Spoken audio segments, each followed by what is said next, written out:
আসসালামু আলাইকুম। আজকে আমরা দেখব কিভাবে আমরা আমাদের Astra থিমের ভিতরে কিভাবে আমরা ডেমো ইম্পোর্ট করতে পারি। তো চলুন শুরু করি। প্রথমত চলে আসবো ওয়ার্ডপ্রেসের ড্যাশবোর্ডে এবং আমি আপনার সঙ্গে পরিচয় করে দিতে চাই। আপনার Astra থিমে যদি যাই, Astra, Astra থিমে গেলে আমরা ২ টা ভার্সন পাবো। একটা হচ্ছে ফ্রি ভার্সন, একটা হচ্ছে পেইড ভার্সন। তো আমি স্টার্টআপ টেমপ্লেটে যদি যাই বা স্টার্টার টেমপ্লেটে যাই, তো এরা মূলত আপনাকে অনেকগুলো টেমপ্লেট ফ্রি দিয়ে দিবে। মানে হচ্ছে আমি একটা ডেমো ইম্পোর্ট করতে চাচ্ছি, যে ডেমোটা এখান থেকে আমি চুজ করতে পারবো। সাপোজ আমি যদি মনে করি আমার এই ডেমোটা ভাল লাগছে, আমি লাইভ প্রিভিউ দিতে চাই। তো এটা আপনার কাছে দেখাবে। আপনি জাস্ট এক ক্লিকের মধ্যে আপনি এরকম একটি ওয়েবসাইট বানিয়ে ফেলতে পারবেন। কোনো প্রকার টাকা পয়সা লাগেও না, একবারে ফ্রিতে। ঠিক আছে? যেখানে মাল্টিপল পেজ থাকবে, অ্যাবাউট পেজে গেলে অ্যাবাউট ইনফরমেশন আসবে। তো এই জিনিসটা যদি আমি করতে চাই, করতে পারবো ইজিলি। তো এখানে আপনার মোটামুটি ৩০০ র মতো আরকি ফ্রিতে আপনি পাবেন ১ ক্লিক ইনস্টল করার মতো। ঠিক আছে? তো এগুলাকে আপনি চাইলে এক্সপ্লোর করতে পারেন একটা করে দেখে আপনি লাইভ প্রিভিউতে যাবেন, যেয়ে দেখবেন যে কোনটা ভাল লাগে আপনার কাছে। তো প্রত্যেকটাই আপনি ইনস্টল করে চাইলে দেখতে পারেন বা চাইলে লাইভ প্রিভিউ থেকে একটা আইডিয়া নিতে পারবেন যে আপনার ক্লায়েন্টের সঙ্গে বা আপনার যে প্রজেক্টে কাজ করতেছেন সেই প্রজেক্টের সঙ্গে এটা যাচ্ছে কিনা। তো আপনি চাইলে এখানে উপরে কিছু ফিল্টার অপশন আছে। তো আপনি ক্রিয়েটিভ নিডে ফটোগ্রাফির জন্য লাগবে না কিসের জন্য আপনি বিভিন্ন ইন্ডাস্ট্রির জন্য চুজ করতে পারবেন। ফটোগ্রাফির জন্য চুজ করলে ফটোগ্রাফিতে ক্লিক করবেন। তো এখানে ফটোগ্রাফির যদি কোনো টেমপ্লেট থাকে অবশ্যই এটা দেখতে পাবেন। দেখুন এখানে ফটোগ্রাফির জন্য আছে একটা, আরো আছে বেশ কিছু। তো এটা হচ্ছে ফটোগ্রাফির জন্য টেমপ্লেট। তো যেহেতু আমি চাচ্ছি না যে আমি চাচ্ছি যে ১ম এ যেটা আমি এটা যেটা দেখছিলাম আউটডোর, এটা আমি যাচ্ছি।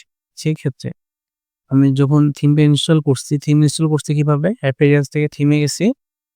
তারপরে থিমে গেছি, এড থিমে। দেন এখানে আপনি চাইলে সার্চ করতে পারেন অ্যাস্ট্রা, ASTR, অ্যাস্ট্রা।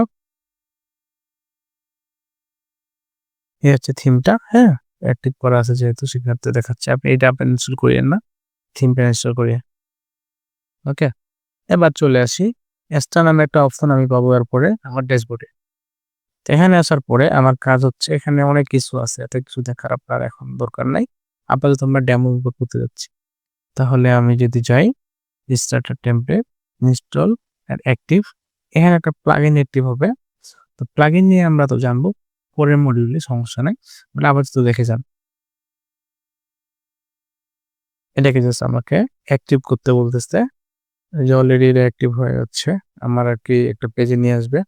তো এখানে বলতেছে আপনি কি এই এআই ওয়েবসাইট বিল্ডার দিয়ে বানাবেন? নাকি আপনি ক্লাসিক? আমি অবশ্য আমার যেহেতু টেমপ্লেট চুজ করব সেক্ষেত্রে আমি এটা চুজ করলাম। দেন আমি এখানে বলতেছে পেজ বিল্ডার সিলেক্ট করো। পেজ বিল্ডার নিয়ে আমরা পরে কথাবার্তা বলব। আপাতত আমি এলিমেন্টও সিলেক্ট করলাম।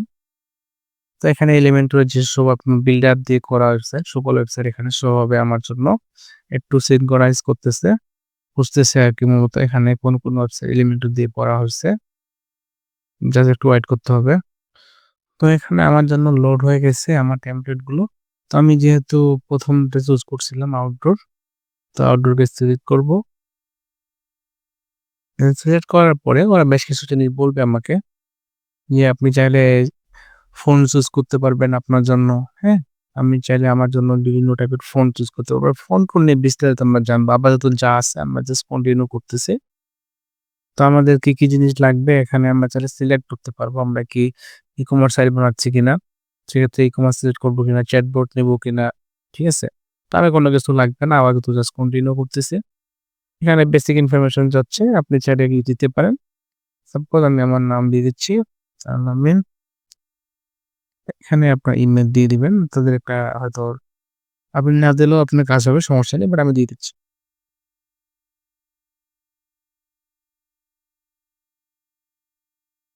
এটা আরকি ম্যান্ডেটরি না, আপনি চাইলে দিতে পারেন।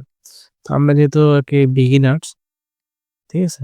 তো আমরা কি কার জন্য বানাচ্ছি? আমরা কি আমার ক্লায়েন্টের জন্য বানাচ্ছি? নাকি কোনো কোম্পানির জন্য বানাচ্ছি? সাপোজ আমি মাই ক্লায়েন্ট দিলাম, ঠিক আছে? তো আপনার যে ডাটা আছে সেই ডাটাকে আরকি অ্যাডভান্স অপশন কিছু আছে, আপনি সেটা অফ করে দিতে পারেন। তো জাস্ট চেক দিয়ে আপনি করে স্টিমে চলে যাবেন। তো তারপরে এটা জাস্ট আমাদের কাজ হবে, এটা 100% পর্যন্ত কমপ্লিট হয়ে যাবে। একটু ওয়েট করলে আপনার নেটের স্পিডের উপর ডিপেন্ড করতেছে এটাও, যে আপনার নেটের স্পিড যদি অনেক ভালো হয় দেখা যাবে যে খুব দ্রুত হয়ে যাবে, এই জিনিসটা অনেক ফাস্ট হয়ে যাওয়ার কথা। দেখুন আমাদেরকে কিন্তু বলতেছে কংগ্রাচুলেশন, আপনার কিন্তু সাইট অলমোস্ট রেডি। তো এখানে বলতে 2টা অপশন আছে, ভিউ ইউর ওয়েবসাইট, একটা আছে ভিউ ড্যাশবোর্ড। তো আমরা অবশ্যই এক্সাইটেড ওয়েবসাইট দেখার জন্য, তাই না? তো আমাদের মেইন ডোমেইনে দেখুন লোড হচ্ছে, জাস্ট চলে আসবে কিছুক্ষণের মধ্যে, একটু টাইম নিচ্ছে। তো দেখুন আমাদের এটা কিন্তু জাস্ট ডেমোটা, ঠিক আছে? আর জাস্ট যেটা আমরা কি খুব দ্রুত করে ফেলছি, এটা কিন্তু আমাদের একটা ওয়েবসাইট, যে ওয়েবসাইটে আমরা কিন্তু অ্যাবাউট পেজ আছে আমাদের, দেন অ্যাবাউট পেজে যাচ্ছি, দেন সার্ভিস পেজ। তো এখানে আরেকটা জিনিস হয়ে গেছে আমাদের যেহেতু আগে কিছু পেজ ক্রিয়েট করছিলাম মনে আছে, যে পেজগুলোকে কিন্তু ওভাররাইড করে তারা কিন্তু যে কন্টাক্ট পেজ 2 বানিয়েছে, ঠিক আছে? তো আমরা কিন্তু ডেমো কিন্তু অলরেডি আমাদের রেডি। এখান থেকে আমরা যেটা ড্যাশবোর্ডে যেতে পারি। তো লোকাল হোস্টে একটু সবকিছুর ক্ষেত্রে একটু ডিলে হয়, ঠিক আছে? তো এখানে দেখুন অনেকগুলো অপশন চলে আসছে, যেগুলো আমরা কি ইনস্টল করিনি। আমরা এই যখন ডেমো ইম্পোর্ট করছি তখন সিলেক্ট করছিলাম, তখনকার থেকে কিছু কিছু জিনিস চলে আসছে। তো দেখুন কত ইজি ভাবে আপনি একটা ওয়েবসাইট তৈরি করতে পারতেছেন। এবং আমি যদি এটাকে অন্য একটা ব্রাউজারে দেখতে চাইলে দেখতে পারি, বা আমি প্রাইভেট উইন্ডোতে ওপেন করতে পারি। দেখুন সেক্ষেত্রে ইউজারের ক্ষেত্রে কিভাবে ভিজিবল হবে, ঠিক আছে? ইউজার এভাবে দেখতে পাবে সাইটটিকে। আর আপনি যখন কাজ করবেন তখন আপনি দেখতে পাচ্ছেন আপনার উপর একটা বার আছে, তাই না? মজা না বিষয়টা? তো পরবর্তী ভিডিওতে আমরা দেখব কিভাবে আমরা এই ওয়েবসাইটে কাস্টমাইজ করতে পারি। আল্লাহ হাফেজ।